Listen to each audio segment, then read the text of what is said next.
Gente, quando eu penso em relacionamento, eu lembro do Rubem Alves. Ele dizia assim: existem dois tipos de casamento, os do tipo tênis e os do tipo frescobol. Os casamentos do tipo tênis são uma fonte de raiva e ressentimentos e terminam sempre mal. Os casamentos do tipo frescobol são uma fonte de alegria e têm a chance de ter vida longa. Deixa eu me explicar. Para começar, uma afirmação de Nishi. Aliás, eu concordo inteiramente. Ele dizia assim: ao pensar sobre a possibilidade do casamento, cada um deveria se fazer a seguinte pergunta: você conseguiria conversar com seu companheiro pelo resto da sua vida? Tudo mais um casamento é transitório, mas as relações que desafiam o tempo são aquelas construídas sobre a arte de conversar. Sherazade sabia disso. Sabia que os casamentos baseados nos prazeres da cama são sempre decapitados pela manhã.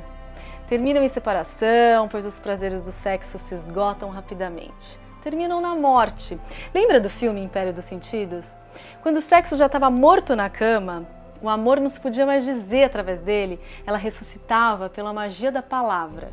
Começava uma longa conversa sem fim, que deveria durar uma noite inteira. O sultão se calava e escutava suas palavras como se fossem música, a música dos sons ou da palavra. É a sexualidade sob a forma da eternidade. É o amor, gente. O tênis é um jogo feroz. O seu objetivo é derrotar o adversário. E a sua derrota se revela no seu erro. O outro foi incapaz de segurar a minha bola. Palavra muito sugestiva, que indica seu objetivo sádico, que é o de cortar, interromper, derrotar.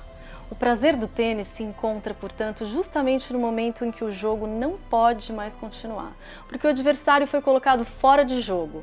Termina sempre com a alegria de um e a tristeza de outro. Agora, o frescobol se parece muito com o tênis. 2 jogadores, 2 raquetes e uma bola só. Que para o jogo ser bom, é preciso que nenhum dos dois perca. Se a bola veio meio torta, a gente sabe que não foi de propósito. E faz o maior esforço do mundo para devolvê-la gostosa, no lugar certo, para que o outro possa pegá-la. Não existe adversário, porque não há ninguém a ser derrotado. Aqui, ou os dois ganham, ou ninguém ganha. E ninguém fica feliz quando o outro erra. Pois o que se deseja é que ninguém erre. O erro é no frescobol como ejaculação precoce, um acidente lamentável que não deveria ter acontecido. Pois o gosto mesmo é aquele ir e vir, ir e vir. E o que errou pede desculpas, e o que provocou o erro se sente culpado. Mas não tem importância, começa-se de novo este delicioso jogo que ninguém marca ponto. A bola são as nossas fantasias, irrealidades, sonhos, sob a forma de palavras. Conversar é ficar batendo sonho para lá, sonho para cá. Mas há casais que jogam com os sonhos, como se jogassem tênis. Ficam à espera do momento certo para dar aquela cortada. Tênis é assim, recebe-se o sonho do outro para destruí-lo, arrebentá-lo, como bolha de sabão. O que se busca é ter razão, o que se ganha é o distanciamento. Aqui quem ganha sempre perde. Já no frescobol é diferente. O sonho do outro é um brinquedo que deve ser preservado, pois se sabe que, se é sonho, é coisa delicada do coração. O bom ouvinte é aquele que, ao falar, abre espaço para que as bolhas de sabão do outro voem livres. Bola vai, bola vem, cresce o amor. Ninguém ganha para que os dois ganhem. E se deseja então que o outro viva sempre, eternamente, para que o jogo nunca tenha fim. Vamos lá, gente, o assunto é pesado, mas a gente vai falar de um jeito bem leve. Separação. Vocês sabiam que, segundo o Colégio Notarial Brasileiro, 2020 foi o recorde em separação? De 2% foi para 15%. 43 mil divórcios em 2020 versus 38 mil em 2019. E eu convidei o Mário Luiz Delgado, ele é professor doutor em Direito Civil pela USP, mestre em Direito das Relações Sociais pela PUC, professor titular do Programa de Mestrado e Doutorado da FADISP, advogado de Direito de Família e parecista. A gente falou sobre os regimes de bens, união estável e todos esses estigmas que englobam o casamento. Dr. Mário, parla com me? E conta um pouquinho pra gente, que não tem só o lado negativo no divórcio. Estamos no dia a dia da advocacia e tratando dessas questões aí, especialmente separação e divórcio. Agora, sabe, você falou nessa coisa de estatística, de aumento do número de divórcios, então a gente não pode se impressionar com essa coisa do número de divórcios, aumentou tanto, mas talvez tenha aumentado não só por fatores como pandemia, muita gente especula se a pandemia aumentou ou não o número de divórcios. A gente pode pensar no divórcio como um fato normal da vida das pessoas e não como um fato estigmatizante, como era no passado. No passado, as pessoas divorciadas, especialmente as mulheres, eram vistas com uma carga de preconceito, né? Uma mulher divorciada, uma mulher separada, carregava uma mácula social. Ela não era, muitas vezes, até aceita em determinados grupos onde as pessoas eram majoritariamente casadas. E isso acabou. O estigma do divórcio acabou. O divórcio é um fato normal, é um fato da vida das pessoas e não um estigma, uma mácula ou uma coisa negativa. Eu acho que talvez por isso também tenha aumentado o número de divórcios. Não, e é bacana você falar isso, Mário, que você lida com isso todo dia, conheceu o divórcio e o casamento em loco, né, que você foi casado. Sim, claro. E eu acho que é bem isso, o ser humano evolui, eu acho que a gente cada vez mais procura o autoconhecimento. Quanto mais você se conhece, acho que o relacionamento fica melhor. Ou então é uma forma também de você descobrir que você não quer um relacionamento, que é o que o Mário estava falando. E eu acho que hoje em dia ainda tem esse preconceito, Mário. Eu acho que ainda tem, assim, nas entrelinhas, sabe? Tem, mas algo menor. Um pouco passivo. Na verdade, assim, o que antes era aquele estigma, né? Então, assim, nossa, eu vou ser uma pessoa separada, divorciada, o que vão falar de mim, o que vão pensar de mim, né? Sim. Esse preconceito, esse estigma, ele foi substituído talvez por um outro, que é muito presente ainda hoje, que é o estigma de que o divórcio é prejudicial à família, aos filhos, que o divórcio causa dano emocional aos filhos. E muitas pessoas preferem continuar casadas num casamento infeliz, Exato. sob o argumento, sobre o pretexto de que não podem se divorciar porque os filhos serão prejudicados. E é o que mais tem, né, Mário? Você não acha? Mas é um estigma também. Porque, na verdade, é preciso a gente pontuar isso sempre. O divórcio não causa prejuízo emocional aos filhos. O que causa prejuízo emocional aos filhos é o conflito entre os pais. Conflito esse que pode existir tanto na continuidade de um casamento defeituoso, como no divórcio. Então, um divórcio litigioso, sim, causa prejuízos aos filhos, mas não pelo divórcio, e sim pelo litígio. Claro. Litígio que poderia acontecer ainda com o casal casado. Então, os filhos não querem ver necessariamente os pais juntos, mas querem ver os pais felizes, querem ver os pais bem. Mário, deixa eu te perguntar uma coisa. Você acha que o advogado que já teve a experiência do casamento, você já foi casado, se divorciou, acha que isso facilita para você?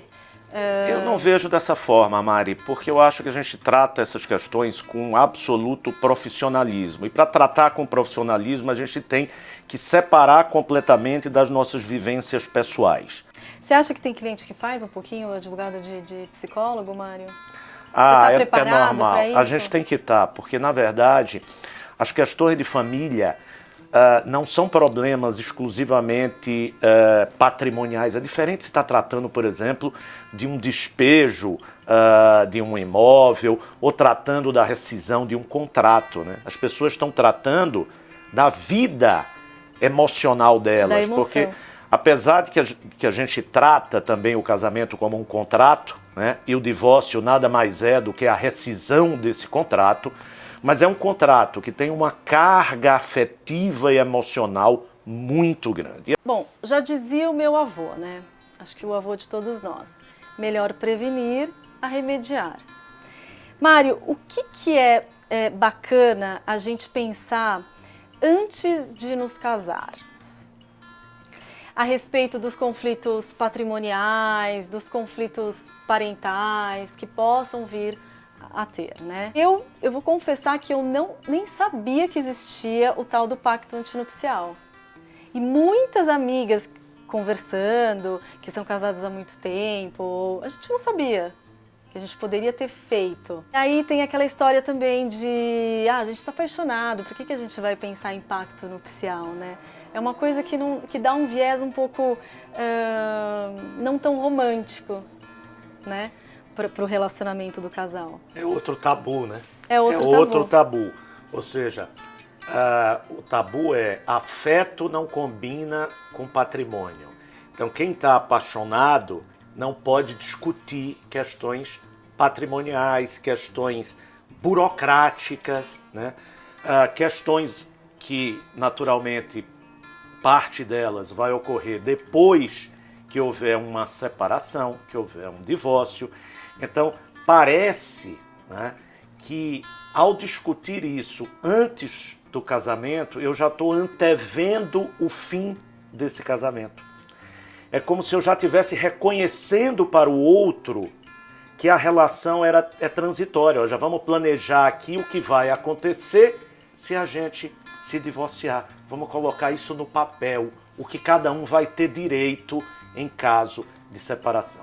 E quando eu discuto isso, parece que quebra o clima, né, do afeto, o clima do romance. É um preconceito igual, pessoal, àquele de que as pessoas não podem fazer testamento porque isso significa que vão morrer. Então ninguém faz testamento no Brasil porque é um mau agouro fazer testamento. Eu fazer testamento significa que eu estou com o pé na cova. E não é isso. Não é isso. Não, e tem que fazer, né? A gente pode evitar muito conflito aí fazendo o testamento. E Mário, você não acha que tem a ver muito com a faixa etária? Essa história do pacto nupcial? Eu acho que é cultural. As pessoas, talvez o primeiro casamento, que você está naquela atmosfera toda romântica, você nem pense. Aí você já vai para o segundo casamento, uma pessoa mais velha, com mais conhecimento de causa. Talvez no segundo casamento a pessoa comece a pensar mais nessas questões. Pode ser. Mas há também um desconhecimento geral sobre as dimensões, as possibilidades, as utilidades de um bom pacto antinupcial, né? A gente chama pacto antinupcial no sentido dele ser anterior ao casamento, né? Ele é necessariamente anterior. Então você poder combinar todas as suas questões antes do casamento é uma forma de você prevenir uma quantidade imensa de litígios que vão surgir, né? Não só após o casamento. Tem conflitos que surgem durante o casamento. Você quer um exemplo de um conflito bobo que eu vejo as pessoas judicializarem com frequência e que poderia ser tratado no pacto antinupcial? Regras sobre a educação dos filhos. Por exemplo, qual é o tipo de escola que você vai querer matricular o seu filho quando ele estiver na idade própria? É uma escola religiosa? É uma escola bilíngue? Às vezes existem discussões entre casais sobre o tipo de escola que vão matricular os filhos. E isso poderia ser combinado antes. Então, o pacto ele serve, sim, prioritariamente para se prevenir questões patrimoniais, litígios patrimoniais, mas ele serve também para uma série de outras questões que podem ser acordadas no pacto e que evitariam muitos conflitos numa futura separação ou mesmo durante o casamento, casais que estão brigando durante o casamento por decisões que dizem respeito à educação, à saúde dos filhos. Porque você sabe que desde a Constituição de 1988, quando se instituiu no Brasil um princípio chamado princípio da isonomia entre os cônjuges, não existe mais um chefe da família, como era no passado, que o marido era o chefe da família. Então não tem mais alguém que vai decidir, cuja decisão vai ser prioritária, vai determinar o destino daquela questão que está sendo discutida entre os cônjuges. Eles são iguais. As decisões referentes ao poder familiar, que esse conjunto de atributos que ambos os pais têm em relação aos filhos são dos dois. E se os dois entram em conflito? Não é? Como solucionar isso? Não há outra forma senão levar ao judiciário. Agora, um pacto que tenha trazido a disciplina também desses pequenos conflitos pode evitar a judicialização de uma questão simples como essa. Perfeito. E Mário, sobre a união estável, o que é melhor? O que é mais benéfico hoje em dia? A gente fazer uma união estável ou um casamento de fato? Hoje ocorre uma coisa interessante e eu digo até exótica no Brasil, que é o fato da união estável, que é um relacionamento informal, onde você não precisa de nenhum tipo de formalização. Mas tem que regulamentar, né, Mário? Veja, não tem que. É conveniente que se regulamente, que se tenha um bom contrato de união estável, isso é conveniente. Mas a união estável em si é o que a gente chama de ato-fato jurídico, é uma coisa que existe independentemente de regulamentação. Se você conviver de forma pública, contínua e duradoura, com o objetivo de constituir família com outra pessoa de qualquer sexo, você tem uma união estável. Pouco importa se você tem contrato, se você tem qualquer tipo de documentação. A união estável ela é informal, ao contrário do casamento, que é extremamente formal. Mas o que eu falei que é exótico no Brasil em matéria de união estável é que aqui se equiparou em direitos e deveres uma união que é totalmente informal, que não tem formalização nenhuma, com o casamento, que é a mais formal das entidades familiares. Isso é absolutamente exótico, porque eu tenho, na prática, o que a gente chama, eu até escrevi sobre isso, de um casamento forçado. Hoje a união estável no Brasil é um casamento forçado. Eu não quero casar, eu quero viver sem papel, sem formalidade, mas vem o Estado e diz, não, você tem todos os deveres e obrigações que uma pessoa casada tem.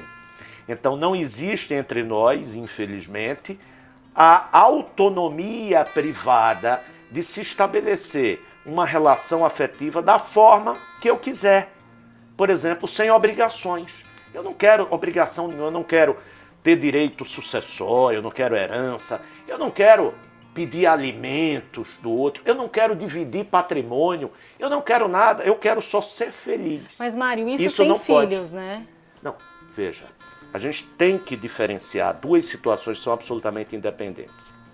Quando você fala na família, a gente pode pensar em duas famílias diferentes que podem estar juntas. Eu tenho a família conjugal, que é essa relação de duas pessoas com conjugalidade, com relações afetivas, relações íntimas, com o objetivo de constituir família, mas essa família pode ser só dos dois, certo? Essa é a família conjugal, o casal conjugal. Mas eu posso ter também a família parental, que é exatamente formada pelos pais, ou qualquer dos pais, não precisa ser os dois, com os filhos. Essas duas famílias, elas se entrelaçam, mas elas podem ser independentes. Então, eu posso ter uma relação informal com uma pessoa e ter um filho com ela. Eu não estou falando nem união estável. Você teve uma amizade colorida, como os jovens falam, com alguém, ficou, e daí resultou um filho. Tem muito, né? O que tem muito. O que é que eu vou ter aí? Eu vou ter uma família parental desses dois, que são amigos, ficantes ou qualquer outra classificação que se queira dar, mas que não são conviventes de união estável, nem são casados, mas são pais. Então eu tenho uma família parental, mas não tenho a família conjugal. O que eu quero dizer é que no Brasil hoje eu não posso escolher a forma de conjugalidade que eu quero ter. Então eu quero ter uma relação conjugal, ou seja, morar com uma pessoa totalmente livre. Eu não quero nenhum vínculo jurídico, eu quero só o vínculo afetivo. O Estado não deixa. Essa é a união estável que a gente tem no Brasil hoje, um casamento forçado. O Estado equipara a união estável ao casamento em todos os direitos, em todos os deveres, todas as obrigações. Quem vive em união estável é exatamente igual a quem é casado. Por isso, respondendo a sua pergunta, não há um melhor ou um pior. Eu diria que o casamento, sob determinados aspectos, tem uma vantagem. É que por ser uma entidade familiar extremamente formal, eu tenho mais clareza no que diz respeito, primeiro, ao que é, então é casamento, e no que diz respeito aos direitos e aos deveres que são decorrentes dessa relação. Quando eu tenho uma relação informal, como é a união estável, especialmente se ela não tiver documentada, não tiver um contrato de união estável, e quando não há o contrato de união estável, há uma insegurança muito grande. Sabe por quê? Porque as pessoas não sabem se é ou se não é união estável. Isso só vai se determinar, sabe quando? Quando a união estável é dissolvida. Quando a união estável é dissolvida, então eles vão brigar para saber o destino do patrimônio. Então um vai dizer, olha, isso aqui é uma união estável, adquirimos esses bens e metade é meu. E o outro vai dizer, não, isso aqui nunca foi união estável, isso aqui era só um namoro, então não tenho que dividir nada. É essa a confusão, então essa é a insegurança. Tem litígio também na união estável? Muito, muito. E litígios mais graves que no casamento, porque na união estável eu tenho que, antes de resolver o litígio, eu tenho que decidir, ou o Poder Judiciário que vai decidir, se aquilo era uma união estável ou não era. Ou se era só um namoro. Uhum. Mário, isso que eu ia te perguntar, a união estável geralmente você tem que regulamentar. Não tem que regulamentar. Mas é conveniente que faça para que fique claro o que é a união estável. Porque senão vai haver a dúvida se é a união estável. Porque, veja, existem determinados relacionamentos afetivos que podem parecer com a união estável. Por exemplo, hoje é muito comum que namorados durmam periodicamente na casa um do outro. Dormiu 2 vezes por semana já é união estável, né? Não, não é necessariamente. Veja, a união estável pode ocorrer mesmo entre pessoas que moram em casas separadas. Da mesma forma que 2 pessoas podem morar sob o mesmo teto e não terem uma união estável. Exemplo super frequente. Estudantes que são namorados e que, por exemplo, se mudam para uma outra cidade por questão de faculdade. Um casalzinho de namorados que concluiu o curso de medicina e vem fazer residência médica em São Paulo. Alugam um apartamento juntos, claro, para dividir os custos. Será que é a união estável só por isso? Não, não é. Então é um exemplo de um namoro de 2 pessoas que moram sob o mesmo teto. Uhum. Mário, então não tem essa da gente achar que a união estável é melhor do que casamento. Depende muito do relacionamento, né, que o casal tem, das intenções. Mas a união estável e o casamento, no âmbito de direitos e deveres, guarda de filho, alienação parental, são as mesmas coisas, não muda. Nada, nada. São absolutamente equiparadas. A única diferença é que o casamento eu preciso de um papel, né? Na união estável eu não preciso do papel. É só isso. Mas, no mais, todos os direitos e deveres estão equiparados. Com pequenas diferenças, mas assim, muito pequenas. E em relação aos filhos, isso é muito importante. A relação dos pais com os filhos, tá certo? É uma relação que independe da relação entre os pais, tá certo? Então, os pais têm, em relação aos filhos, direitos e deveres. A gente chama de poderes, né? Que é o poder familiar. Esse poder independe dos pais estarem casados, conviventes em união estável, ou separados, ou de nunca terem sido casados ou conviventes, certo? É uma obrigação, são deveres que os pais têm com os filhos, por exemplo, em relação a cuidar, a educar, a criar, a prover, que independem do vínculo que existe entre os pais. Claro. Certo? Mário, mas é menos burocrático, não sei se eu posso dizer assim, separar pela união estável, né? É mais prático. Você vai lá e quero separar, tchau. Da mesma forma que é mais... É só pegar a mala e ir embora. E ir embora. A união estável Perfeito, se dissolve tá vendo, gente? com o rompimento da convivência. Parou de conviver, caiu fora de casa, acabou a união estável. Arrumou a malinha e tchau. Tchau. E os filhos, se tiver filho? Não, você mas já a falou, relação dos filhos não é alterada, não é alterada com a separação. Com o que na união estável a gente chama dissolução da união estável. É a dissolução, exatamente. E no casamento, claro que eu preciso de uma formalização, que é o divórcio. O casamento só se dissolve pelo divórcio. E a união estável se dissolve quando eu parei de conviver. É simples assim. Da mesma forma que quando eu vou me casar, eu tenho toda uma burocracia, eu vou me habilitar, existe um processo de habilitação, de vou levar os documentos, pois é. Né? Vai ter a publicação de uns proclamas, depois vai ter uma celebração e só depois eu vou estar casado. E a união estável, não tem nada disso, eu começo a conviver e aí passou um tempo, aquilo ali adquiriu as características que a lei exige e aí virou união estável, sem papel, sem nada. O que eu percebo, Mário, eu não sei, isso é ao meu ver, tá? As pessoas geralmente, principalmente os homens, que não querem ter muito vínculo afetivo ou que não estão muito certos do que eles querem, aí vai para a união estável, você não acha? Isso é uma opinião minha, não sei. Eu não sei, eu vejo mais... Não é mais a praticidade mesmo do... Eu acho que as pessoas cada vez mais estão, quando não querem um compromisso mais efetivo, ou seja, não querem constituir família. Olha, eu só quero namorar, não quero constituir família, porque o principal característico da união estável é esse objetivo de constituir família. Se eu não quero constituir família, então eu não quero formar união estável. E aí as pessoas que não têm essa intenção procuram instrumentos exatamente para afastar essa característica da união estável, que é a família. Como é que se tem feito isso? Um dos instrumentos que tem sido utilizado é o contrato de namoro. O contrato de namoro é exatamente um acordo de vontade entre duas pessoas que se declaram namorados e não conviventes em união estável. O contrato de namoro é exatamente para afastar a união estável, tá? Então esse é um instrumento que tem sido usado exatamente para esse perfil. Mas Mário, o contrato de namoro a gente faz quando você nem convive, não tem uma convivência diariamente. Você pode fazer um contrato de namoro?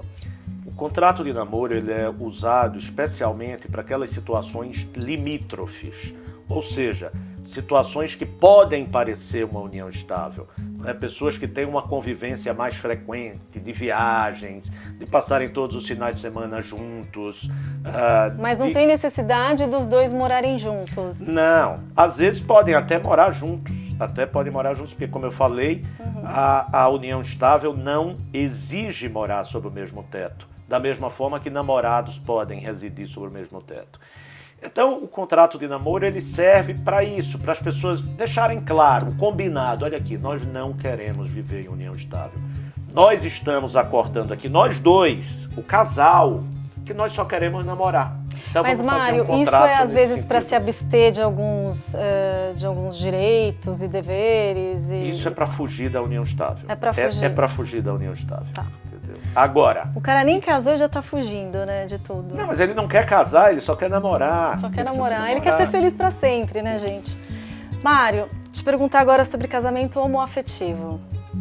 Tô com a minha colinha aqui, gente. Essa pergunta já foi uma pergunta... Muito recorrente. Muito recorrente no passado. É uma resolução, né? Não, hoje existe uma resolução do CNJ, Conselho Nacional do de Justiça. Conselho Nacional de Justiça, a resolução 175, que regulamenta o casamento entre pessoas do mesmo sexo. E quando foi, Mário? Já faz... É antigo, né? Já a Marta Suplicy teve um envolvimento? Não tem... Na verdade, veja, há muito tempo atrás, em 95, a Marta Suplicy foi autora de um projeto de lei que pretendia regular a chamada união civil de pessoas do mesmo sexo. Ela se celebrizou por conta desse projeto, mas esse projeto nunca chegou a ser aprovado, nunca, porque havia uma resistência muito grande de setores mais conservadores, evangélicos, etc. E aí, simplesmente, da noite para o dia, o Supremo Tribunal Federal, nossa Suprema Corte, decidiu que não se podia haver distinções entre casamento de pessoas de sexo diferente e pessoas do mesmo sexo. Porque a Constituição do Brasil, quando fala das famílias, das entidades familiares, não fez essa distinção. Então, família não é só entre pessoas de sexos diferentes. E aí, o Supremo disse que era possível se constituir a união estável e depois também o casamento entre pessoas do mesmo sexo. A partir daí, houve essa regulamentação pelo Conselho Nacional de Justiça, mas que já está absolutamente incorporada na sociedade. Então, não tem distinção. Eu acho que a gente não deve mais falar em casamento homoafetivo, até porque é até uma expressão até um pouco pejorativa, né? Porque a gente não fala casamento heteroafetivo. Não fala. Né? Então, eu acho que não cabe mais falar disso, porque o casamento é um só. Casamento tanto faz ser pessoas de sexos diversos ou do mesmo sexo. É absolutamente igual, já consolidado e incorporado na sociedade. Engraçado que no passado, quando se rejeitou a aprovação desse projeto da Marta Suplicy, se dizia que a sociedade não estava preparada para esse tipo de situação. E a situação veio assim, da noite para o dia, por uma decisão judicial.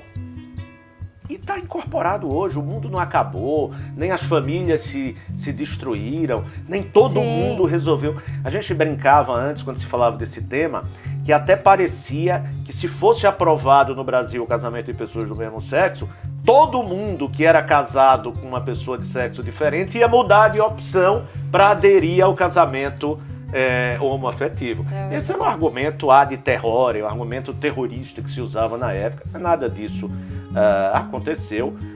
O casamento de pessoas do mesmo sexo é uma realidade, mas percentualmente é também minoritário dentro do conjunto da sociedade brasileira. Não é o maior número de casamentos o casamento homoafetivo. É que eu acho que causa um deslumbre, né? Sempre vai ter ruído quando a gente fala de homossexual, né? Mas cada vez menos, né? Eu acho que cada vez menos. Graças a Deus, a gente tem que evoluir, né? A humanidade está evoluindo. E Mário, o âmbito de processo, de regime, não tem diferença o casamento hétero e o homoafetivo? Nenhuma diferença. Nada de diferença. Nada. Eles podem ter escolher entre os 4 regimes? Sem dúvida, podem fazer pacto antinupcial, um contrato de união estável, se preferirem união estável. Não há nenhuma diferença. A única diferença é que o casamento homoafetivo ele tem a sua disciplina legal através dessa resolução do CNJ, e o casamento entre pessoas de sexo diferente está no Código Civil. Inclusive há um movimento para se alterar o Código Civil para que todos fiquem no mesmo, vamos dizer, no mesmo quadrado legal, tá? Mas eu não acho que seja uma coisa tão relevante na prática, porque efetivamente a gente não vê nenhum tipo, pelo menos na prática do direito de família, nenhum tipo de contestação ou de discussão em torno desses casamentos somente porque as pessoas são do mesmo sexo. Ninguém contrata um advogado para se casar, né? Geralmente a gente contrata quando vai se divorciar. Né? Ninguém chega para você e fala, nossa, que regime de bem que você escolheu para se casar. Separação total, separação parcial. Muita gente também, acho que as pessoas mais novinhas talvez, né? Tem gente que... Minha mãe, por exemplo, ela casou com 19 anos, eu duvido que ela sabia que ela estava casando com regime parcial de bem. Né? Com 19 anos é difícil uma pessoa ter esse conhecimento. E qual que é a sugestão que você dá, Mário, na hora de escolher o seu regime de bem? Eu acho que a primeira coisa é que as pessoas deveriam contratar advogado antes de casar mesmo. Porque se fizessem isso, eu garanto a vocês que o número de litígios, sobretudo patrimoniais, que surgiriam no futuro seria muito menor, né?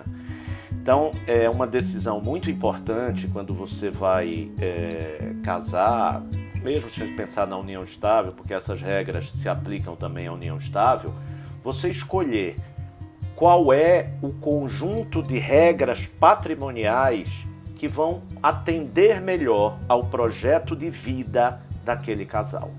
Então a gente tem vários conjuntos de regras que a gente chama de regimes. Os regimes de bens são conjuntos de regras que vão exatamente disciplinar tudo que diga respeito aos bens do casal. Bens passados, bens presentes e bens futuros. Qual é o conjunto de regras que vai ser mais conveniente para aquele casal? Então eu tenho um conjunto de regras que a gente vai chamar de regime de comunhão universal de bens, que prevê basicamente que todos os bens, inclusive os anteriores ao casamento, pertencem aos dois. Existe uma comunhão plena. É muito difícil, né, Mário, as pessoas se casarem com total? Desculpa. É difícil, mas não é universal, dizer, né? Não é tão incomum. Não. Às vezes há uma opção por esse regime. Mário, basta adquirir o bem, independente se foi um ou outro que comprou, que... Salvo... Aquele bem é do casal. É do casal. Salvo se o bem foi adquirido com o produto de um outro bem que o marido ou a mulher já tinha antes do casamento, que é o que a gente chama de bem subrogado. Então eu tenho um bem anterior, que é só meu, e durante o casamento eu vendo esse bem e com este recurso, com o produto da venda, eu adquiro um novo bem durante o casamento. Esse bem, apesar de ser adquirido durante, ele pertence somente àquele que já era dono da fonte do recurso que propiciou a aquisição desse outro bem. Agora, o grande problema, e as pessoas não se atentam para isso, é que como existe uma presunção absoluta de comunhão para os bens adquiridos durante, eu preciso provar que o recurso era anterior.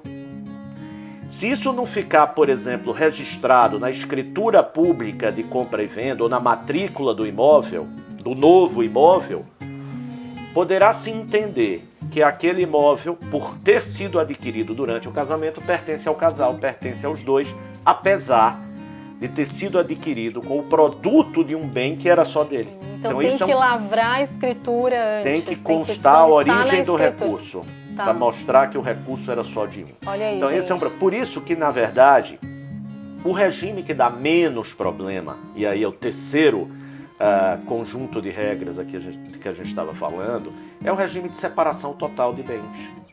Esse é o melhor regime. Cada um tem o que é seu e continua tendo o que é seu. Então, durante o casamento, cada um adquire os bens que quiser em seu nome. Que é o mais justo, né? E não terá que dividir com o outro. Agora, você pode pensar, quer dizer que eles não podem ter bens em conjunto se forem casados em regime de separação total de bens? Errado. Podem ter bens em conjunto, por opção deles. Então, o que é que vai acontecer?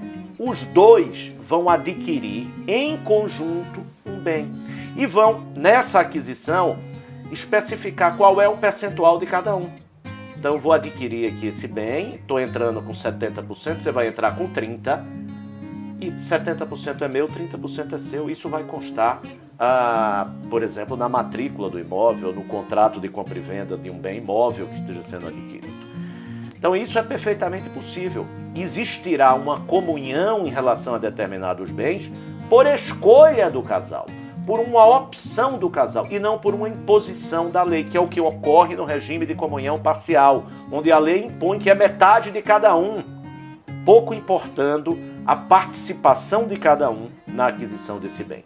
Cada macaco no seu galho. E o combinado não sai caro, né? Também acho. Mário, vamos lá. O divórcio consensual, ele é mais rápido, mais fácil, tem muito menos burocracia e ainda, acho que em estatística, se a gente for comparar o consensual com o litigioso, qual seria? Tem muito mais divórcio litigioso, né, do que consensual. Na verdade, o problema... Por que todo mundo litiga, Mário? Por que você acha? Veja, Bens? o litígio, ele decorre basicamente de duas causas, vamos dizer, mais frequentes. A primeira é o inconformismo de um dos dois pelo rompimento. Então, normalmente, as decisões pela separação ou pelo divórcio, elas têm uma iniciativa. Dificilmente existe um consenso absoluto que os dois chegaram à conclusão de que realmente não querem. Mesmo nos divórcios consensuais, né, há sempre um que tem a iniciativa ou que tem uma determinação maior pelo rompimento, enquanto o outro aceita o rompimento e por isso é consensual, mas no fundo não era da iniciativa daquele outra pessoa, não era o seu desejo. Então, sempre vai haver alguém com a iniciativa. E muitas vezes o que não tem a iniciativa não se conforma. Então vai utilizar-se do processo judicial como uma reação a essa iniciativa do outro. Muitas vezes até como forma de vingança, como forma de defesa em relação àquela atitude de rompimento. Então surgem aí vários outros litígios acessórios, muitas vezes, que são os litígios patrimoniais, mas que no fundo têm como origem o inconformismo com o rompimento da relação afetiva. E aí eu tenho como uma segunda causa de litígios, né, judiciais em processos de divórcio a questão patrimonial. Mas a questão patrimonial, é bom que se diga, ela vai continuar, ou ela pode existir independentemente do divórcio. Porque hoje, mesmo num divórcio litigioso, quando o juiz verifica que eu tenho, além do divórcio, as outras questões patrimoniais, o que é que se faz? Ele decreta imediatamente o divórcio e o processo prossegue no tocante às questões patrimoniais. Na partilha de bens. Partilha de bens, alimentos. E, Mário, geralmente é melhor a gente fazer esse processo, né, para o casal. Os advogados, geralmente, eles antecipam, né, o divórcio para depois fazer a partilha de bens, para não ter esse conflito aí de... Na verdade, em se verificando que eu tenho um litígio instaurado em relação a diversas questões, o que a gente tenta fazer é afastar o litígio onde não houver litígio. Então, quanto à decisão de se divorciar, não há litígio possível do ponto de vista jurídico em relação a essa decisão. Por quê? Porque o outro não tem o direito de negar o divórcio para o outro. O divórcio é um direito que a gente chama quase da personalidade. Ninguém pode continuar casado contra a própria vontade. Então, não existe, até a gente vê em filme, novela, aquela frase, eu não vou dar o divórcio. Não existe isso do ponto de vista jurídico. Mas existe, Mário.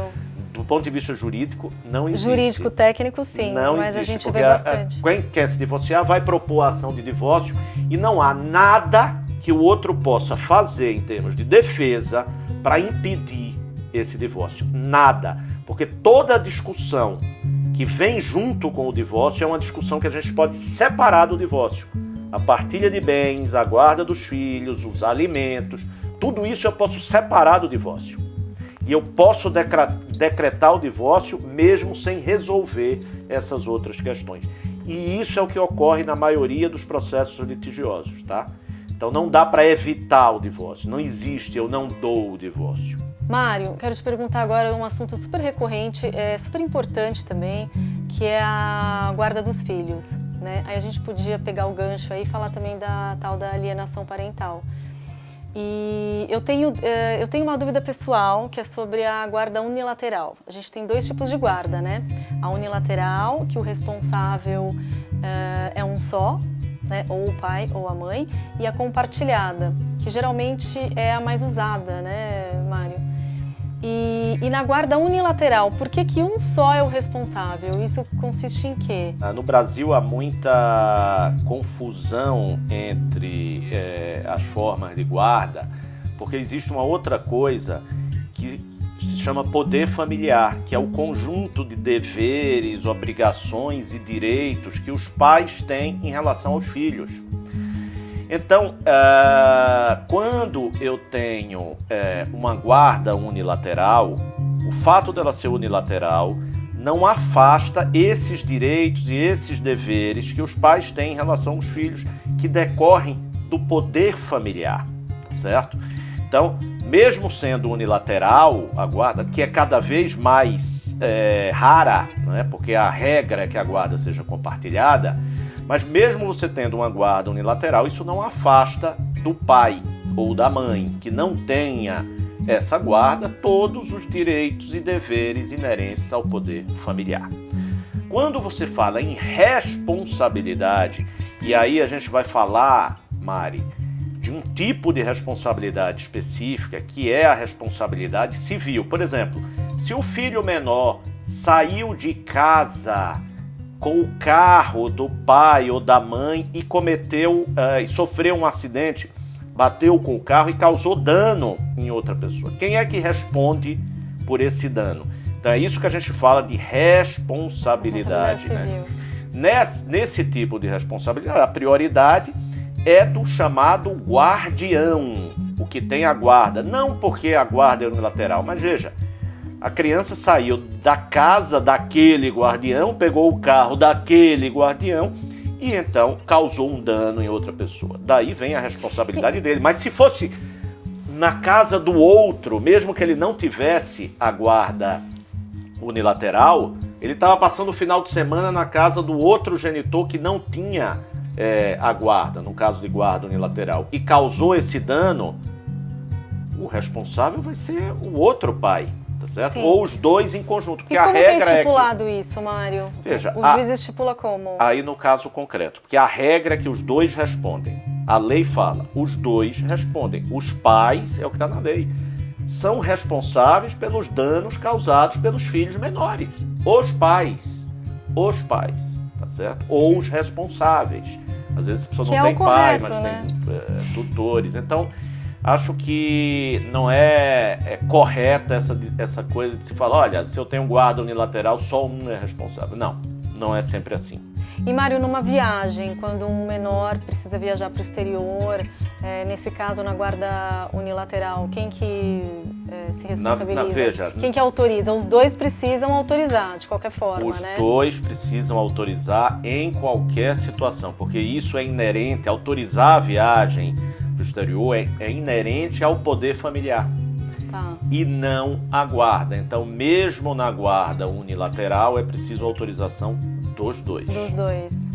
E, Mário, vamos falar um pouquinho da alienação parental?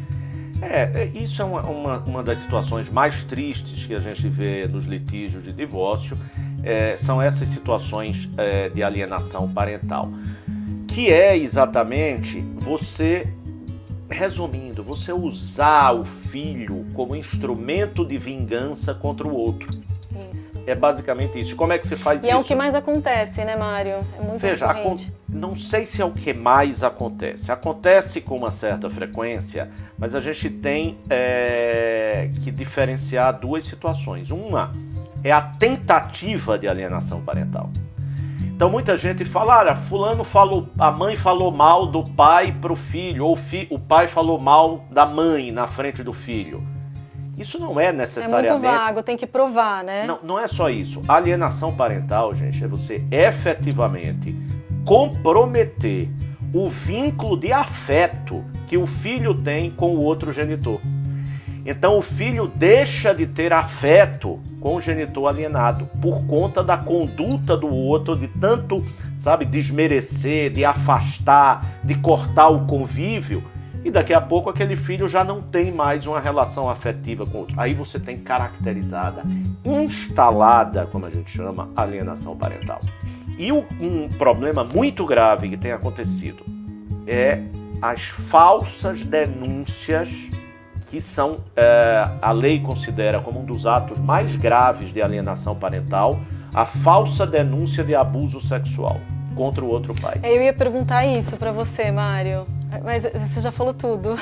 Mas isso é uma das coisas mais graves que pode acontecer. Então, a mãe ou o pai, normalmente a mãe, né, infelizmente nos casos mais frequentes, acusam o pai de abuso sexual para quê? Para romper a convivência. Porque aquele pai que é acusado de abuso, o juiz vai imediatamente suspender o regime de convivência, porque não vai submeter o menor a um risco.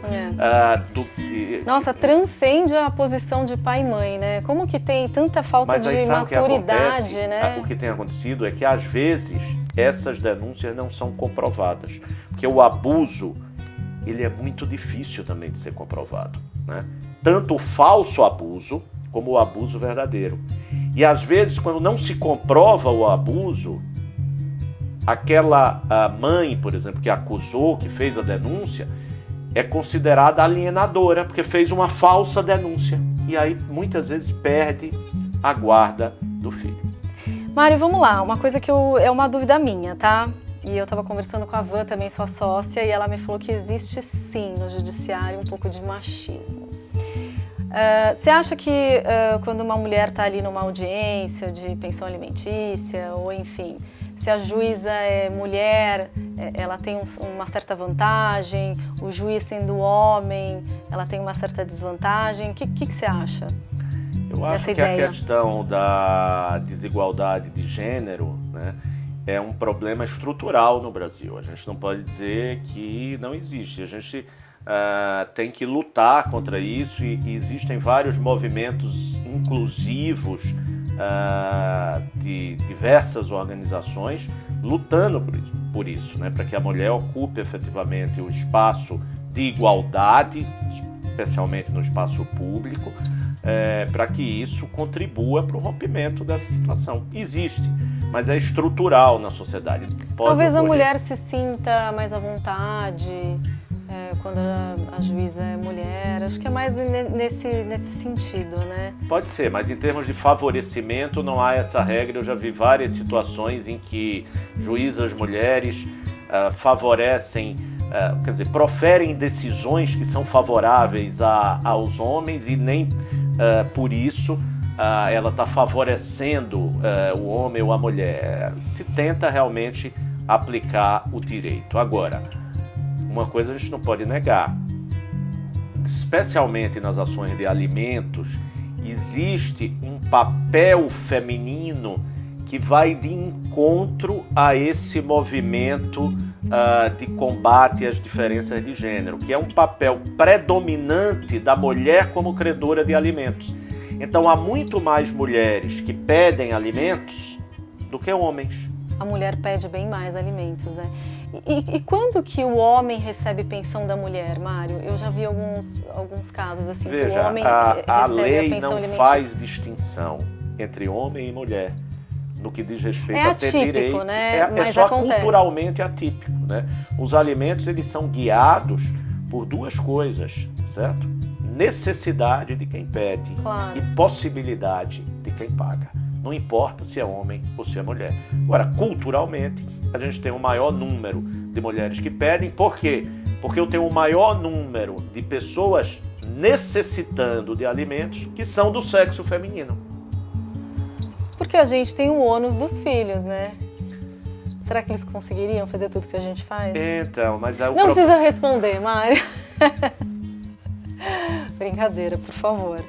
Não, o que eu acho é que o ônus tem que ser repartido, que as mulheres, tanto quanto os homens, não podem abrir mão das suas vidas profissionais e que o combinado antes não sai caro. Se a mulher quer abrir mão da sua vida profissional para cuidar dos filhos, isso é uma decisão do casal, documenta isso, né? Programa isso, organiza isso num contrato nupcial bem claro, onde está dito ali que isso é uma escolha do casal e que em caso de separação já fica pré-estabelecidos os direitos patrimoniais, os alimentos, tudo que aquela mulher que por uma decisão conjunta deixou de trabalhar, ela vai ter direito. Depois ela anda com as suas próprias pernas.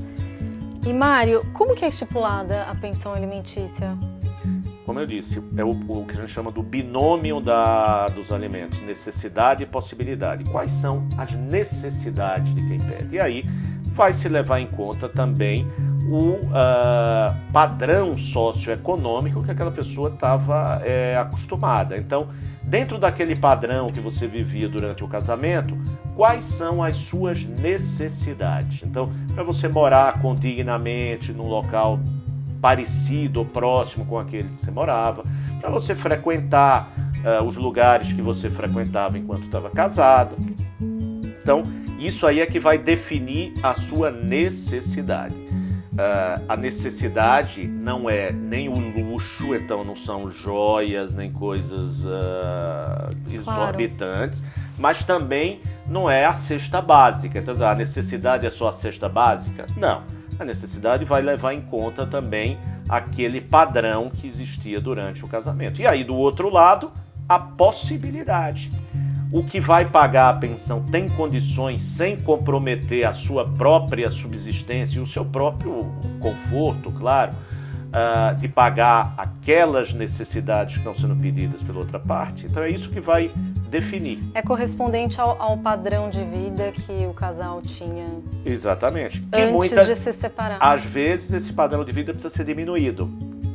Porque uma coisa é você ter uma casa só, de repente você vai ter duas. Então, claro. Dependendo do casal, o padrão vai cair. Sim, é muito recorrente a tal da checagem da pensão alimentícia, né?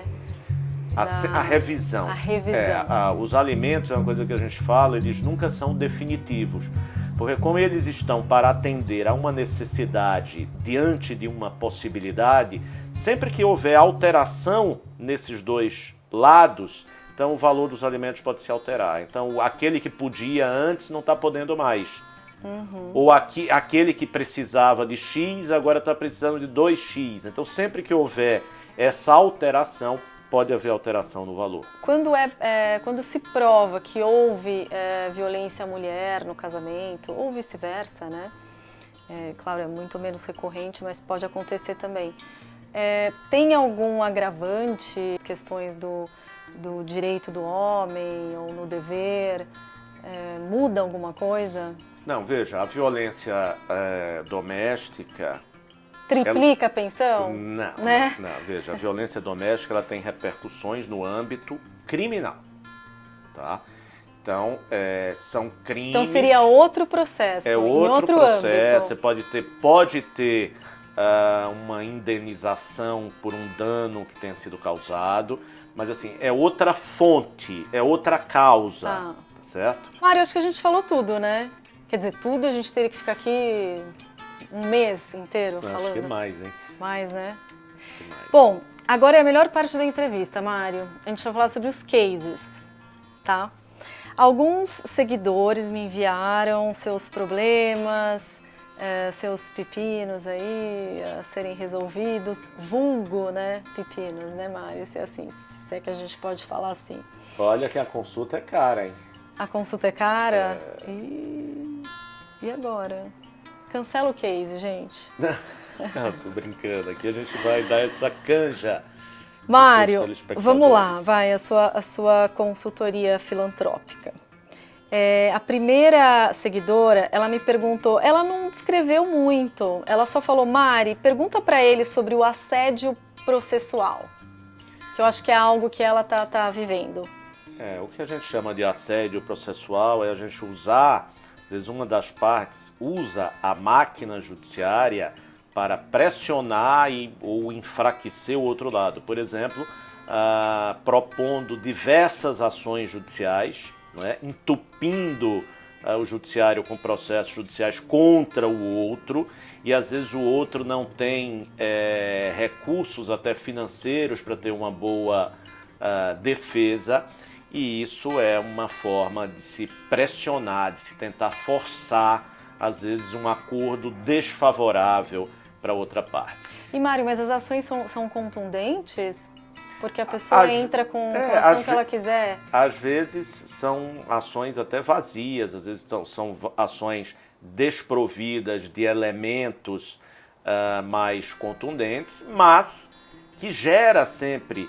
É outra agressão meio que passiva, né? Daquela Então, coisa de mas aí orgulho você tem... ferido, que é o que mais tem nas por separações. exemplo, as pessoas que não gostaram da forma como o advogado do outro colocou os fatos na petição, e aí entra com uma ação muito comum, uma ação de danos morais. Então né? ele bota ação que às vezes não está de acordo. Não tem fundamento jurídico, mas apenas para pressionar o outro. É uma pressão emocional. É uma pressão emocional que se faz através do processo. E, Mário, geralmente o juiz experiente, ele sabe, né, o que está rolando ali. Ele sim, sabe que aquilo tem... Dá para ver. Tem cunho emocional, né? Sim. Vamos pro segundo? Mari, meu ex-companheiro, ele constituiu família com uma outra pessoa. A gente já estava divorciado. Ele teve 3 filhos com essa pessoa. E atualmente ele não arca com a pensão alimentícia, com os deveres dele, e não cumpre o acordo que fizemos. Pelo jeito ela fez um consensual aqui, né?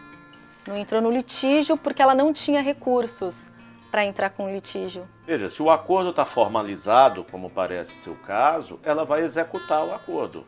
Né? Se ele não está cumprindo, né, ele tem que cumprir. Né? Se eu tenho um acordo formalizado, eu tenho o que a gente chama de título judicial. Né? E esse título pode ser objeto de um cumprimento forçado.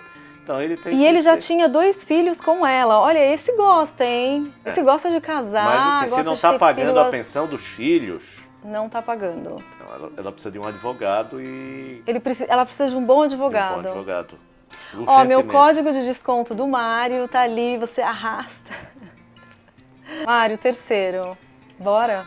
Ela fez uma inseminação artificial. O filho já tem 7 anos, foi isso que ela me falou. E aí ela começou a ter vínculo com o pai. O filho pediu e agora ela está reivindicando pensão alimentícia. Veja. O que entra aí? Aí é um direito no do âmbito filho. do Veja, direito. Se ela tem um filho com essa pessoa, né, um dos deveres dos pais em relação aos filhos é o dever de sustento. Por isso que os filhos podem pedir alimentos aos pais, porque os pais têm a obrigação, o dever de sustentar os filhos. Então, se ela tem um filho com outra pessoa e essa relação de filiação está reconhecida, ou seja, consta da certidão de nascimento que o pai é essa pessoa, pouco importa se teve um relacionamento... Mas aí que tá, eu acho que não está reconhecido, Mário. Então, veja, se não está reconhecido, ela tem que buscar esse reconhecimento, então vai entrar com uma ação própria, que se chama ação de investigação de paternidade, e vai buscar o estabelecimento desse vínculo de filiação, para então, ela representando o filho, pedir alimentos do pai. Eu preciso ter um vínculo estabelecido, né? Preciso demonstrar esse vínculo para justificar o pedido de alimentos. Qual que é o conselho, a sugestão que você dá aí para os casais que ainda estão casados, os que estão... Porque o processo de separação não acontece da noite para o dia, né? A gente, às vezes, leva anos para a gente decidir, né? Que a gente quer se separar. Eu diria o seguinte... Eu achei bacana o que você falou no começo, que o divórcio é natural, né? É algo natural que a gente tem que aceitar como uma escolha. É uma escolha, É um né? fato da vida. É um fato da vida.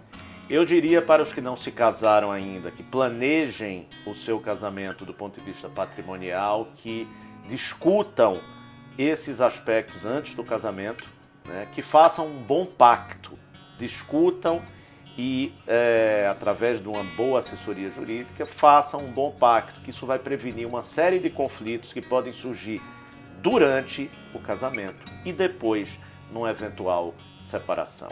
E quem já está casado e que não está num casamento feliz, eu diria uma coisa só, Mari: não tenham medo do divórcio. O divórcio é um fato da vida, normal, que não vai causar dano emocional ou psicológico a filho e a ninguém. Dano vai causar a continuidade de um relacionamento infeliz. Então, E, não Mário, tenha medo do divórcio. quem você acha que tem mais medo, o homem ou a mulher? O que você sente aí? O homem é mais acomodado em relação ao divórcio. Ele é mais acomodado. Ele tem menos iniciativa em relação ao divórcio. Eu vejo as mulheres com mais iniciativa. Porque a mulher, quando quer, ela determinou aquilo, ela pega e faz, né? O homem é mais acomodado, deixa rolar. Maravilhoso. Mário, adorei. Muito obrigada Eu que agradeço. pelo teu tempo, pela tua paciência. Eu que agradeço e foi um prazer estar aqui com você. Gente, esse vídeo vai um spoilerzinho no Instagram e a íntegra vai estar no YouTube. Eu espero que vocês se inscrevam no canal, que vem mais coisa boa por aí, tá? Esperem. Beijo, obrigada. A presença de Mário Delgado em São Paulo é um grande prazer. E além de ser um prazer, é uma história de duplo amor. Falar sobre o Mário Delgado é falar sobre generosidade, acima de tudo. Então, o que eu tenho para falar do Mário, né?